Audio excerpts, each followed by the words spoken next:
Good evening.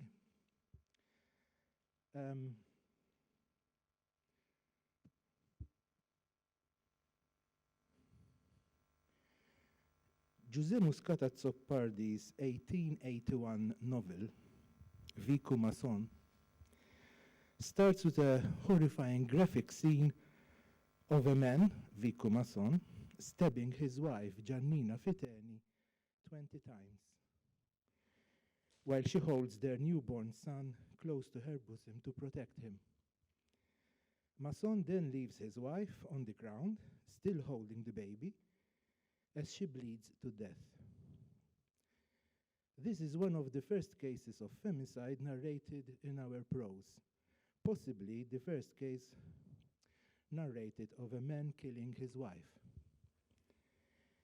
In the novel Susanna, written by the same author 2 years later, while a group of men ransack a local mayor's villa, they capture his daughter, who faints as she foresees how this drama will end. While the men prepare to gang rape her, the narrator not only describes her beauty, but even comments that in all her suffering, Susanna becomes even more beautiful with her golden hair and blue eyes, and of course, her clothes torn. Of course, one should not fear, because the wife killer and the gang rapists were all foreigners. So you should not fear us gentle Maltese males. We never commit any harm. It is with great pleasure that my colleagues of the Department of Maltese and myself welcome Professor Emma Rees from the University of Chester to give tonight's public talk. Professor Rees is a highly experienced academic with an international reach and publications. In 2016, she founded the Institute of Gender Studies at the University of Chester, its director. Professor Rees has extensive experience of community engagement and collaboration. She is also charity trustee and vice chair at Chester's Women's Aid, branch secretary of the University and College Union, and women's rep on the union's National Executive Committee. She's a regular reviewer and columnist for the Times Higher. She's also series editor for the interdisciplinary Palgrave series, Representing Gender. And her book, The Vagina, A Literary and Cultural History, was published by Bloomsbury in 2013. And she has edited the forthcoming The Rutledge Companion to Gender, Sexuality and Culture. Emma Rees is also organizer and host of the biennial International Interdisciplinary and Inclusive Conference, Talking Bodies.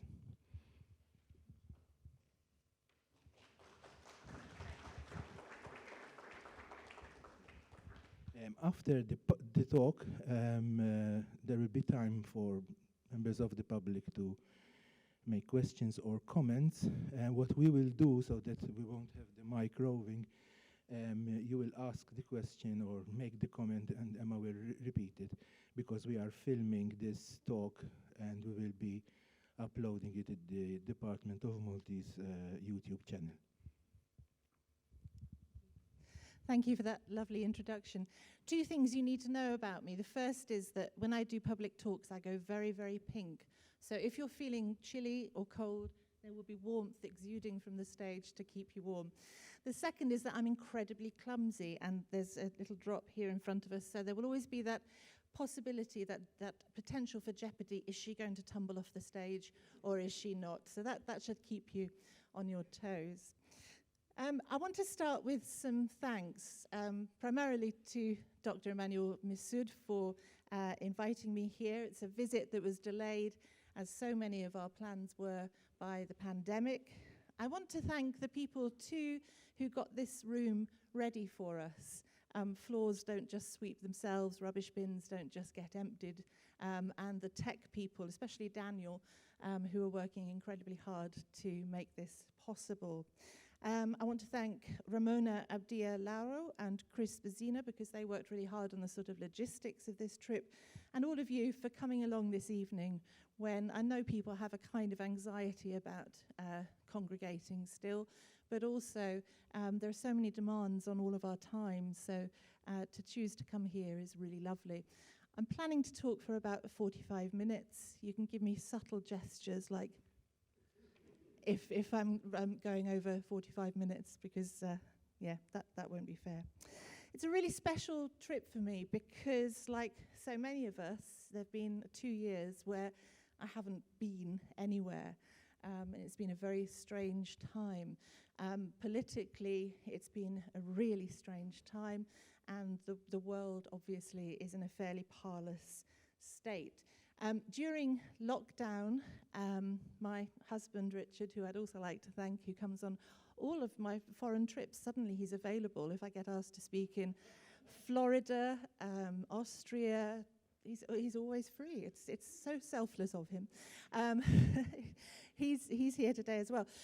During the pandemic, during lockdown, we moved to the countryside of North Wales, and we're incredibly lucky to have that tranquility of the countryside around us. But I have seen the ravages of the pandemic, particularly on marginalised people, drawn along lines of gender and class and race, and in some senses those are the people that I want to be sort of talking about and thinking about this evening. I'm really keen to learn from you as well as possibly for you to learn from me. So I'm hoping that there will be a nice question and answer session at the end where I'd like to learn more about the sort of issues I'm talking about this evening in terms of Malta. So, as Emmanuel said, my name is Emma Rees, and I've been director of the Institute of Gender Studies since 2016. If you want to get your bearings, Chester is about 320 kilometres northwest of London, so it's about 200 miles. As the name suggests, the Institute of Gender Studies brings together people who have gender as their kind of key interest. It dates back to 2011. That's when, with 2 colleagues, we decided we wanted to form this institute to bring people together. And I'm sure that it's different at the university here, but at the University of Chester, the number of hoops we had to jump through, the number of bureaucratic things we had to do, the forms we had to fill in. There are some expressions that suggest this is not unique to Chester, and in fact it happens here too. But I think some of that battle that we had was because of the very subject that we wanted to engage with. We launched officially on International Women's Day in 2016. We've got a really large cohort of Masters by Research students. We've got a good cohort of PhD students. I just want to share a couple of their projects with you. I've got a student who's working on an artistic response to the political significance of the hijab. ASAN, Nigerian women's perceptions of body image.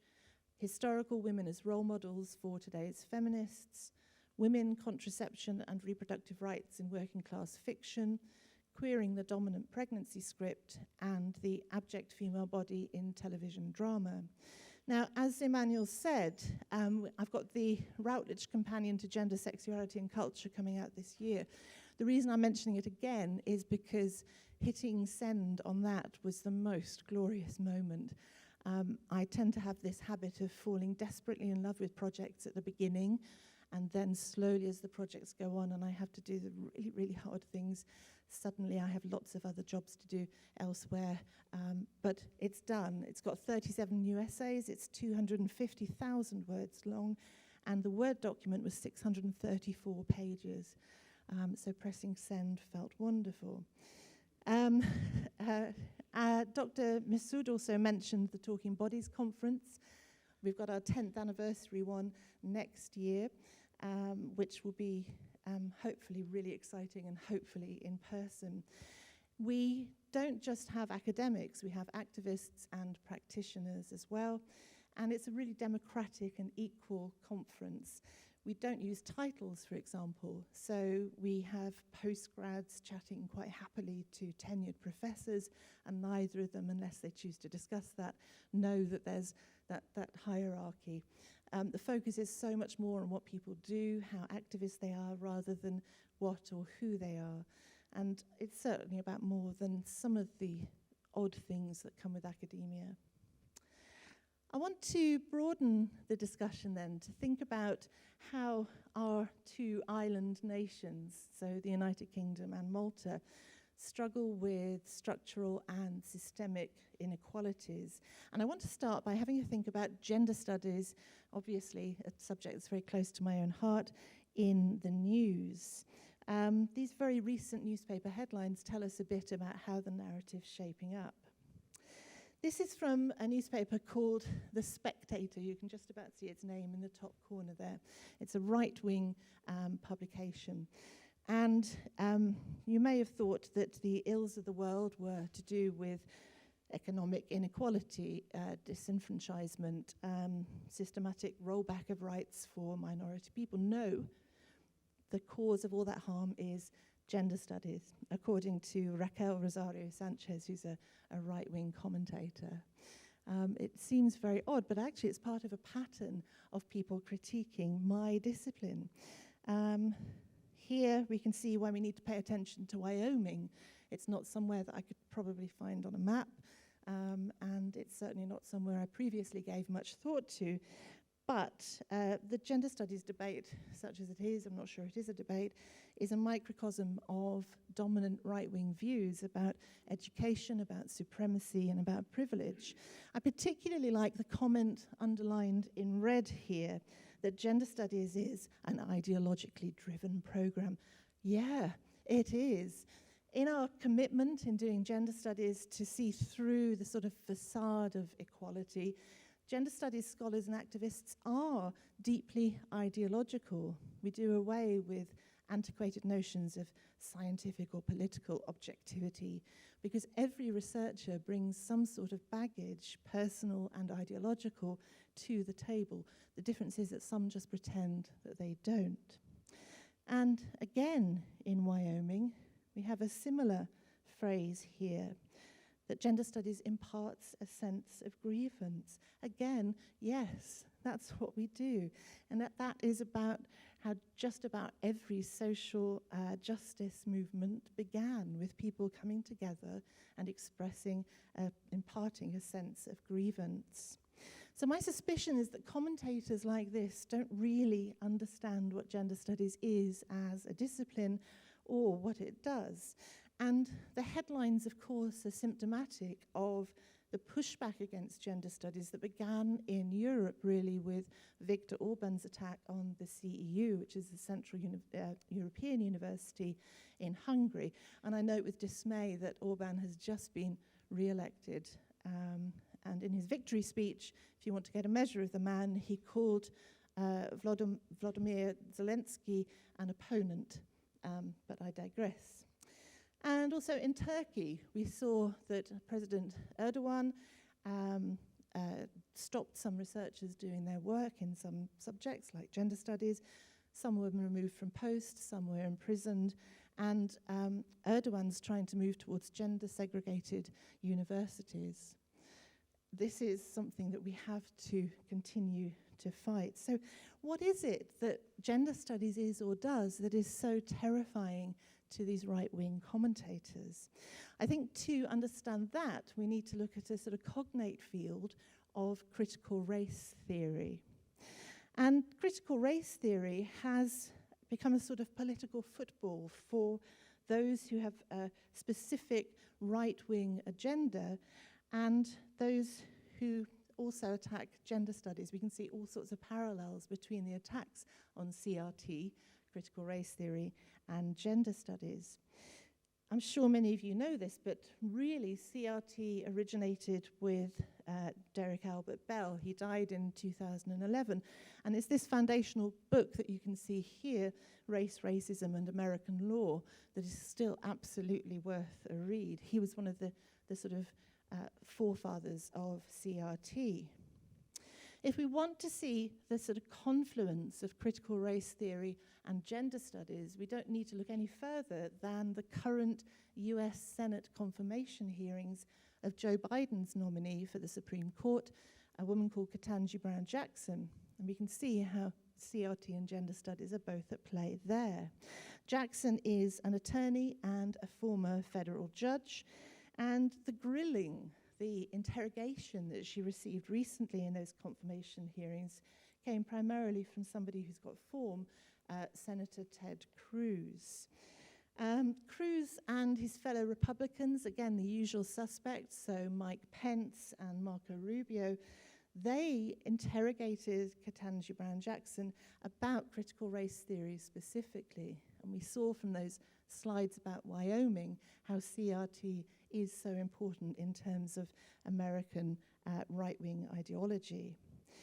The thing is, what they're doing in their attacks on CRT and on gender studies is what in the UK we call dog whistle politics. I don't know if that's a phrase here. What it means is, just as a whistle can be heard in some circumstances only by a dog, it's beyond the hearing of human ears. So there are sort of codes and a sort of semiotic regime that can be picked up on by people who have a particular agenda that is shared with that. But it works in such a way that other people can't point directly at it and say that is racist. But the attacks are a way of disempowering people by using gender and race specifically. I think there are three areas particularly where CRT and gender studies have parallels. Significantly, like CRT, gender studies is not a phenomenon in and of itself. It's more a lens. It's more a way of viewing the world, looking at culture and society from a particular ideological standpoint. The core belief is that institutions, particularly the judiciary and government, reinforce inequality on the basis of race, which is where CRT comes in, or gender studies. And those institutions to which we're all beholden are not, therefore, neutral. We're talking about big social structures that are operating on people. So social and cultural and judicial systems are weighted really heavily in favor of the white patriarchal majority. And while their interests are being advanced, the interests of marginalized people are not. So CRT and gender studies have become a focus for racists and misogynists who are intent on whipping up a moral panic and really fueling the culture wars. The idea of intersectionality that I'm sure many of you are familiar with, where we consider the intersection of matrices of power that oppress an individual on the basis perhaps of class or gender or race, ethnicity, religion, sexuality, the list goes on, is key here. Because people suffer multiple discriminations, but significantly, people also experience multiple privileges. Because of how these systems operate, Derek Bell argued, equality is impossible and illusory. And that's a quotation from Derek Bell. It's quite chilling, really.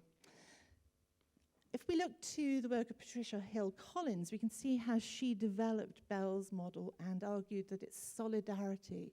It's people coming together to share their stories and points of view or standpoints that's the way forward to equality. You can see here, she wrote, "Black feminist thought consists of specialized knowledge created by African American women which clarifies a standpoint of and for black women. In other words, black feminist thought encompasses theoretical interpretations of black women's reality by those who live it." Hill Collins is arguing for experts by experience, people who can speak their truth, but quite often aren't given the platform to do that. A phrase about taking up space, nothing about us without us. In other words, don't talk about minority groups, give them the platform to talk for themselves. is a key one. And that idea of taking up space is where I'm going to sort of finish this talk in a wee while.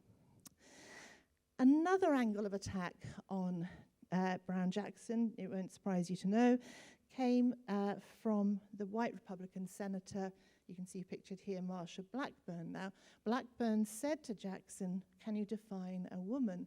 And Jackson, quite rightly, I'd argue, said, "No, I'm not prepared to do that because I'm not a biologist." As this quotation from American gender theorist Kate Bornstein demonstrates, it's not an easy question to answer. Bornstein writes, "I've been searching all my life for a rock-bottom definition of woman, an unquestionable sense of what is to be a man. I found nothing except the fickle definitions of gender held up by groups and individuals for their own purposes." Is woman then to do with age, girl to woman, or is it to do with body parts, or is it to do with hormones, or is it to do with chromosomes, or is it all of those things? And if it is all of those things, then we're looking at a greater variety than the sort of dual biological model possibly allows. I'd argue that it's a way of being in the world that judges your way of being in the world on the basis of you being perceived as a woman, and it's a world that's deeply gendered and normative. And that for me is what happens there.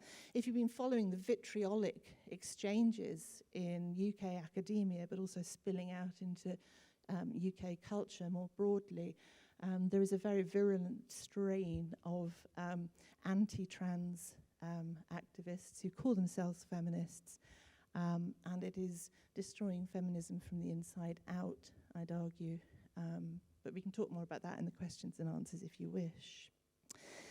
In a really short essay that she published in 1983, Audre Lorde, who I know will be familiar to some of you, wrote that the master's tools will never dismantle the master's house. And I think that it's this quotation that really encapsulates some of the continuities and contradictions that have led to me having this literal platform today. The paradox of being a feminist academic, running an institute of gender studies, but in a university, in an institution. Lorde was emphasizing diversity. She was talking about critiquing white academic feminism and urging feminists to dismantle the very structures that underpin patriarchy. But at the same time that we dismantle those structures, they are what we have to work with. So how do we reconcile that? She wrote, "What does it mean when the tools of a racist patriarchy are used to examine the fruits of that same patriarchy? It means that only the most narrow parameters of change are possible and allowable." So the master's tools are those elements that categorize construct the other, women included, as somehow being dangerous. So sexism, racism, homophobia, and other forms of oppression. And they need to be challenged. I think the phrase "the master's tools" includes institutions like universities that perpetuate precisely those categories. Somebody I miss greatly, I didn't know her, but I knew her work incredibly well, Bell Hooks, who died, I think it was in December. She wrote this wonderful book that she published in 1994 that was what really, I think, set me on this path that I'm on. She saw a continuity between academia and activism. She thought that universities could make real-world change.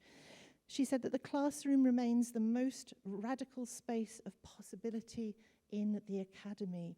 "I celebrate teaching that enables transgressions, a movement against and beyond boundaries that makes education the practice of freedom." So you can see there, education and freedom, academia and activism. So given the title of my talk, you may well be wondering, where are the fleas? What's happening here? Well, the flea analogy really grew out of my desire to try to formulate how I see my own relationship and that of the Institute of Gender Studies with the University of Chester.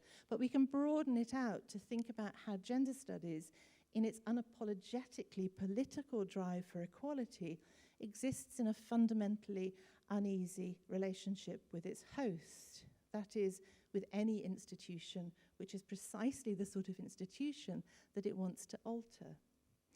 Like the legislature or parliament, academia is somewhere that tends to reinforce marginalisation because ultimately, and we see this in the UK particularly, where there's a really sort of neoliberal, marketised paradigm, it serves those who are not marginalised. And as you can see from this slide, there's still quite a lot of work to be done in academia in the United Kingdom. Only around a quarter of all of the professors in my home country are women. So I wanted to use the fleas to investigate the relationship that I see in my institution, but I think I see it in a lot of social justice movements too. I have no Maltese. I think I'd learned the word for beer on the first day I arrived, and beyond that, no. So thank you to Emmanuel for the translation. The greatest trick an inhospitable host will play is to try to convince you that the inhospitable environment is of your creating, not theirs. They will position you as the irritant and themselves as the besieged bastion of order and calm. Without the host, the fleas die. Without the fleas, the host can never be transformed. So what does it mean to be the flea? What does it mean on a day-to-day basis in the many and varied institutions that people work in? If we're being positioned as the irritant, how can we capitalise on this and build our solidarity from the margins? In order to answer that, I want quickly to nip over to Paris to have a look at this building. I love this building. It's kind of really ugly, but I also love it. It's a complex relationship. It was opened in 1977 and designed by a team of architects, including the British pair of Sue and Richard Rogers and the Italian Renzo Piano. And it's a really striking example of an inside-out building. The air ducts, the electricity cabling, the structural supports, all the stuff that in a building is usually hidden away is here on the outside. It's a building that actively invites scrutiny. It's got nothing to hide. The structure shows the building's workings. This is not how most institutions operate. The mechanics, the workings of power are set behind closed doors and are hidden from the people on whom they operate. Now, once we realize that, we can begin to agitate and irritate, like those fleas, refusing to stop irritating, demanding the workings of power be made visible. Another way of thinking about this kind of scrutiny of institutions which actively perpetuate inequality is by imagining a frayed sleeve. Everything institutions tell us can be unraveled. Find the right thread and gently tug. What's assumed the status of fact, because it's been presented to us so often as natural or just the way the world works. We can all think of examples. Women can't take public office because they're simply too emotional, or a gay male couple can't possibly provide a home life for a child. Those ideologies do unravel to the point where if we're left with just that ball of wool, it's an immanence. It can be reknitted into something that works for more people. Gender studies is not only the flea then, it's also the unraveler, the discipline that wants to get to the innermost workings of hegemonic systems and structures, and it exposes ways of new thinking that can lie within them. Gender studies is gender activism, and gender activism is crucial if equality is ever really to be achieved. Because what do current inequalities mean on our islands of Malta and Great Britain? How are inequalities self-perpetuating? I know that in this institution, the University of Malta, in your own Department of Gender Studies, you've got the rather wonderful scholar activist Dr. Marceline Naudi, who does incredible work with the European Observatory on Femicide, which makes real material change throughout Europe. I'm having coffee with her on Friday, and I'm terribly excited about that. I'm sure many of you are familiar with her wonderful book, and she writes here with her academic collaborator Professor Shalva Weil, It is therefore about bringing about change. It's about raising awareness of how the most basic of human rights, the right to life, is constantly being violated on our watch and under our noses with impunity. While gender-based violence against women has become more and more acknowledged and steps continue to be taken to prevent and eradicate it, femicide as the most extreme form has garnered less acknowledgement. This must be changed. It's about time we open our eyes. And this idea of opening our eyes is about looking behind the facade, being those irritating fleas, agitating where we see injustice, exposing the workings of institutions which systematically marginalize and cause real material harm to the less privileged.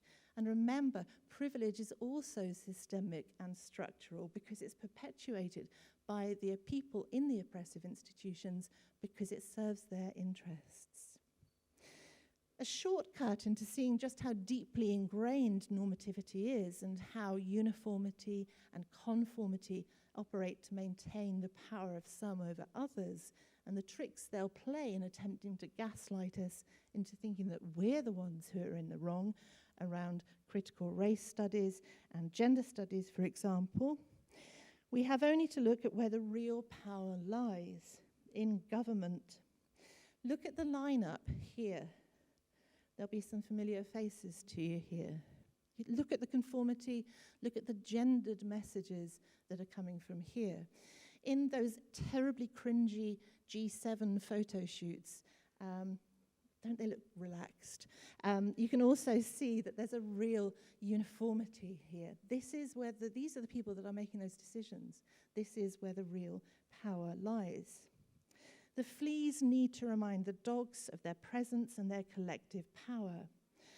One flea can be ignored. 100 fleas have to be attended to. It's really horribly evident that our little islands both have a problem with violence against women. In the UK, the murder of Sarah Everard by a serving police officer last year shook the country, followed a matter of months later by the murder of Sabina Nessa. Both of these young women were walking home when they were murdered. Here too, I've been reading about Pauline Demska at the very beginning of 2022 and Rita Elal more recently. Pauline was feeding stray cats. Sarah and Sabina were walking home and they died. Some activities are dangerous for women, and they shouldn't be dangerous activities because they're everyday ones. Now, in 2021, the World Economic Forum published its data, it's the most recent that we have, that illustrates how global gender gaps are still very much in evidence. And the gender gaps appear in just about every aspect of people's lives, so political, educational, financial, in terms of health and well-being. And the Global Gender Gap Index takes data from 156 countries to see how close to gender parity or true equality each is. Startlingly, or perhaps actually not startlingly at all, not one single country on our planet has yet achieved gender equality by these measures. The World Economic Forum looked at the data and determined that it will take over 130 years if we carry on doing what we're doing before the gender gap will close. So clearly, we can't just carry on doing what we're doing. This table shows how the average overall gender gap is 68%. Education and health and survival gaps are nearly closed. We're getting there perhaps with those. But this does mask some real outliers, some countries where, of course, Angola, for example, only 67% of girls attend primary school and 88% of boys. The economic participation gap is only 58% closed, but predictions suggest that the pandemic will mean that this will increase, not decrease, by the time of the next report. Women are still not in enough leadership positions, and so their earning potential is compromised. In terms of political participation, the numbers are very depressing indeed, as you can see, with the gap being only 22% closed. Across the 156 countries, there are 35,500 parliamentary seats. And as you can see here, only about 26% of those are filled by women. In ministerial government positions, parliamentary positions, just 22.6 out of 3,500 ministers worldwide are women. 9 countries out of the 156 have no female ministers at all. 9. And it's quite revealing to look again at our 2 islands to see how they're doing in terms of minding the gap. So table 1.1 shows the 156 countries, and there isn't a single country, as I said, where the gender gap is closed. You can see the UK is at 23 and Malta's at 84. I'm absolutely not showing this to say, look how good the UK is. It's really not. I'm showing it so that we can see where the work needs to be done, where the fleas need to bite. And this is what gender studies and gender activism need to focus on. Both of our nations, as this next table shows, are performing badly in European and North American terms. If we look at Malta, we can see that it's one of the very few countries of the 156 where the legal framework does not protect women's reproductive and health rights in terms of unwanted pregnancy. The United Kingdom has got a big problem too with gender-based violence. You can see 29% here. What that means is that in the UK, 29% of all women have at some point in their life experienced that kind of violence, partner physical or sexual abuse at least once. And you're not daft, you know it's the tip of an iceberg statistic because so many of these kinds of incidences are not reported. So we can sort of comfortably inflate the 29% to start to understand what that problem is. Misogynist, white, heteronormative patriarchy is a problem, but if it just leave it in the abstract, it sort of retains a kind of mystery and inviolability. We fleas need to get behind the facade or unravel the sleeve and see it as a temporary host which we can irritate and trouble and significantly which we can change. It's incumbent on us to help the next person and the one after them. We fleas need to take up space in all kinds of ways, but we shouldn't take up space without looking around to see who's being denied that space. We need to look out for the marginalised, the silenced, the bullied, and make space so that they can share your platform. How can we then finally be activists of whatever stripe, from the militant to the subtle and all points in between? How can we be more flea? I want to finish this talk by thinking about what we might do in order to, like our CRT and gender studies fleas, continue to bridge the gap between academia and activism. I found these, and then I found, because I can get distracted quite easily, that flea circuses were an actual thing, particularly in England and Germany from the 1830s to the 1950s, died out in the 1950s because of the invention of the vacuum cleaner, which meant fewer available fleas. Park that for now, it's not relevant, but it's kind of interesting, isn't it? Sorry. So, how can we take up space? What can we do? What can we do to show these hosts that we will continue to irritate and agitate? I think we need a manifesto for fleas. We need to take up space in different ways. Literally, first of all. Think about how you entered the building or this room this evening. Were you shoulders back, chin up? Were you slightly worried you were going to the wrong room? Did you not know where to sit? Some of us aren't very good at taking up space, literally. We need to think about how to do that. And then we can broaden that. How do you take up space in your community or in your city, somewhere else where you can legitimately and should take up space? Remember, as a kind of side note here, that if you have a disability, it's not you that's the problem. It's a community and a legislature, think back to those photographs, that's obsessed with a uniform and with a norm. Enjoy occupying digital and physical space in whatever way you can. take up space politically. The personal is political. There will be many issues that you feel passionately about, from party politics to reproductive rights, and it's hard to be optimistic sometimes. The last 2 years have been a lot. But stay true to yourself. Find like-minded fleas and create space for things that you can agitate together. The writer Sonia Renee Taylor said, "The body is not an apology. Space is yours as much as it's the next person's. Stop trying to shrink or diminish yourself in the bounds of your body. Be healthy, be happy, and be authentic in your relationship with your body and the amazing things that it's capable of doing."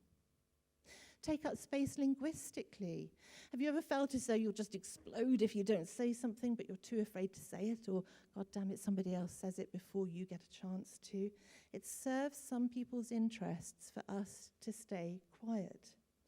Think about the radical acts of transformation that can happen when we don't stay silent about the things that matter. Seize that linguistic space, speak up, and speak truth to power. Finally, in terms of what we can do, be unapologetic, even when we're not apologising, and this is really true of the British particularly. Many of us have been conditioned into apologising. When you want to say something in a meeting, for example, think about whether you say, "Sorry, can I just make a suggestion?" or "Sorry, but..." Don't give them the sorry, you don't need to. We've got to push back on this pushback on the rights of the marginalised. When we feel afraid of taking up space, and they will try to make us afraid, recall bell hooks again. And of course, a woman whose image, obviously, you will know. Hooks writes, "Sometimes people try to destroy you precisely because they recognize your power. Not because they don't see it, but because they see it and they don't want it to exist." The subtle workings of oppression and the microaggressions that I see daily, whether it's in academia or whether it's in the US Senate, extend to most institutions and workplaces more broadly. If all we're going to be given is inhospitality, hosts who resent the irritation of the fleas, then we need to forge creative alliances to make our own hospitable environments. Now, everywhere I look in Malta, I can see this happening. The Women's Rights Foundation appear to be quite daring and to be doing some really important stuff. They're the best kind of fleas. And their work really reminds me of what we're doing back in Chester with Chester Women's Aid. In the end, it's all about what critical race theory and gender studies focus on, whether they're busy irritating hosts or setting about unraveling jumpers. It's a process of making structural and systemic inequalities visible, and about having the courage not to stay silent when we see injustices around us, even when it feels quite dangerous to poke our heads above the parapet. Everyone can do their bit because everyone can find a way to effect change. There are loud possibilities and quiet ones, slow ways and faster ways, personal, political, and social ways.